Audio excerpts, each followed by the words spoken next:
Hairul Tanjung. Siapa sih yang tidak kenal dengan nama tersebut? Namanya sudah banyak berseliweran di televisi maupun di internet. Kalau belum tahu, kamu pasti tahu Trans TV, Trans 7, dan Trans Studio yang ada di Bandung dan Makassar kan? Hairul Tanjung dikenal sebagai orang terkaya ke-568 dan ke-7 di Indonesia tahun 2018 versi majalah Forbes. Kekayaan bersihnya mencapai 56,4 triliun rupiah. Hairul Tanjung punya 3 perusahaan utama dari bidang media, layanan finansial, retail, waralaba atau franchise, hingga properti.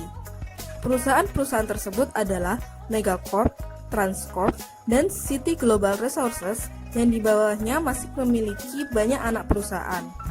Ada juga Wendy's dan barang-barang mewah seperti Versace, Mango, dan Jimiko yang jika ingin membuka cabang merek dagang tersebut, harus melalui Hairul Tanjung terlebih dahulu.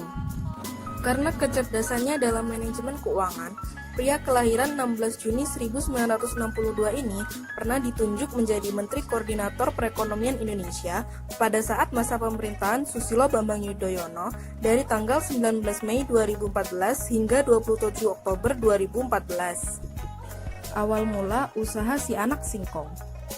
Pada 1981, Hairul Tanjung berhasil tembus ke Fakultas Kedokteran Gigi Universitas Indonesia atau FKG UI.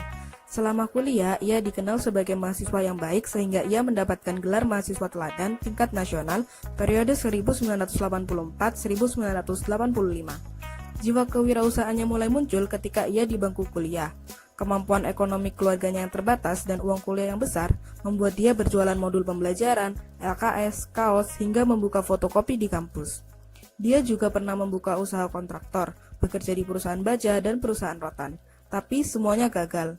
Setelah berkali-kali gagal, akhirnya Hairul Tanjung bersama 3 rekannya berhasil membangun bisnis baru di bidang ekspor sepatu anak. Nama perusahaannya adalah PT Pariarti Sindutama. Bermodalkan 150 juta dari pinjaman bank, usahanya terbilang sukses. Bahkan puncaknya perusahaannya tersebut mendapatkan 160.000 pasang pesanan sepatu dari Italia.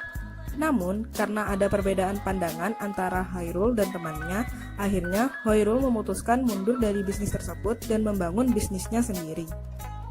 Karena kesuksesan dan keuletannya dalam menjalani usaha yang beliau tekuni, beliau mencapai kesuksesannya hingga saat ini dan mampu menginspirasi banyak orang melalui cerita perjalanan karirnya.